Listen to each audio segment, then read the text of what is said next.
जय श्री महाकाल। सभी साधकों, कैसे हो आप लोग। आज हम बात करेंगे अप्सरा साधना के बारे में, जो आपको मैं बहुत ही गुप्त विधि दूंगा और बहुत ही सरल विधि है। यह हमने 2015 में की हुई थी यह विधि, और वही विधि मैं आप लोगों को भी दे रहा हूँ ताकि आप लोग भी ज्ञान से वाकिफ़ हों, आपको भी ज्ञान मिले। अप्सरा की बात करें तो हर कोई मोहक हो जाता है इसके बारे में। हर व्यक्ति सौंदर्य में पड़ जाता है। जब अप्सरा का नाम लेते हैं तो वह सोच में पड़ जाता है कितनी सुंदर होती होंगी।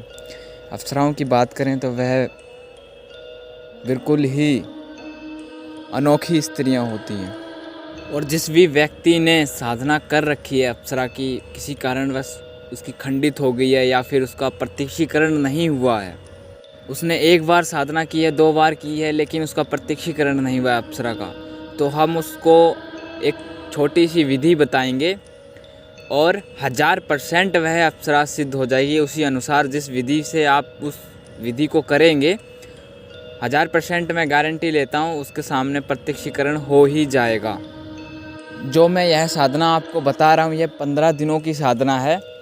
इसमें सिर्फ आपको वस्त्र पहनने हैं, सफ़ेद कुर्ता पैजामा पहन सकते। एकांत कक्ष लेना है जिसमें आपके सिवाय कोई दूसरा व्यक्ति प्रवेश ना कर सके, या एकांत जगह जहां पर आप जा सके और दूसरा कोई व्यक्ति वहां पर जा ना सके।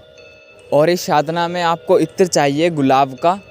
जो इत्र लगाया जाता है वह कपड़ों में लगाया जाता है, शरीर में नहीं लगाया जाता है, कान में लगाया जाता है, शरीर में नहीं लगाया जाता है। आप बदन में, कभी पेट में लगा लेते हो, कभी छाती पे लगा लेते हो, तो ऐसा नहीं करना चाहिए। इत्र जो होता है वह कानों में लगाया जाता है, गर्दन में लगाया जाता है और कपड़ों में लगाया जाता है। इससे नीचे इत्र नहीं लगाया जाता है, आप लोगों को पता हो। और पूर्णतः से ब्रह्मचर्य का पालन करना चाहिए। ब्रह्मचर्य का पालन, आप ना तो गंदा सोच सकते हैं किसी के बारे में, ना ही गंदी सोच रखनी है अपने आप में। इसे पूर्णतः ब्रह्मचर्य का पालन करते हैं। और जो माला रहेगी वह स्फटिक की रहेगी। आपने सिर्फ वस्त्र पहनने हैं और एकांत कक्ष में बैठना है। आसन जो रहेगा वह सफ़ेद कलर का रहेगा, और स्फटिक की माला से आपको 11 माला मंत्र जाप करना है। बहुत ही सरल सी विधि है और मंत्र भी बहुत ही छोटा सा है। और इस साधना में आपको अनुभव तो होंगे ही होंगे, क्योंकि जो अप्सराएं होती हैं वह बड़ी सौम्य होती हैं, बड़ी सुंदर होती हैं, आकर्षित होती हैं। हर कोई इनको देखकर आकर्षित हो जाता है।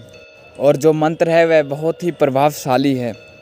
और जब अप्सरा साधना शुरू करते हैं तब जो आपका जो शरीर होता है वह किसी से टच नहीं होना चाहिए, क्योंकि जो आपकी जो ऊर्जा होती है वह उसके अंदर चली जाती है, फिर उसके साथ में अच्छा होने लग जाता है, आपके साथ में बुरा होने लग जाता है।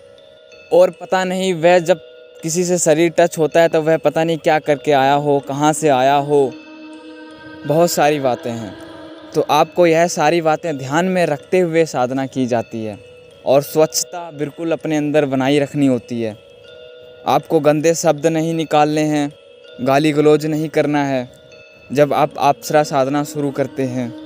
यह सारी बातें ध्यान में रखी जाती हैं। और इस साधना को आप शुक्रवार से ही शुरू कर सकते हैं। बाकी जिसको अगर यह विधि चाहिए तो वह हमसे संपर्क कर सकता है, हम उसको विधि विधान पूरा भेज देंगे।